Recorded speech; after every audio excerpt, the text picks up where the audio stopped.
pracovné právo je veľmi dynamické, to znamená, boli prebraté veľmi širokospektrálne problémy.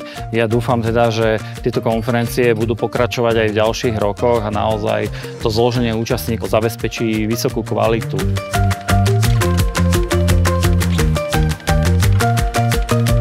Práve táto konferencia, tak ako sme sa na nej v minulosti zúčastňovali, aj dnes nám dáva naozaj takú právnu podporu v tej právnej oblasti, a na čo si máme dávať pozor, akým smerom sa máme zaoberať, a ktoré sú to pracovné právne oblasti, ktoré sú dôležité pre nás na to, aby nedošlo napríklad k nejakým chybám v rámci HR procesov.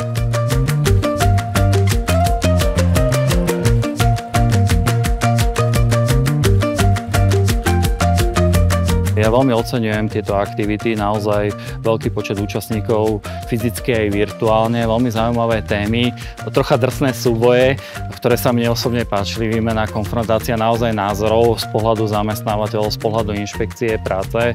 Ako zástupca inšpekcie práce naozaj veľmi vítam možnosť účasti na tejto konferencii, kde naozaj prebehli debaty a vymieniali sme si názory na aktuálne témy, ktoré naozaj rezonujú v pracovnom práve, a verím tomu, že aj do budúcna práve aj na tému inšpekcie práce bude takáto konferencia zameraná. Ďakujem.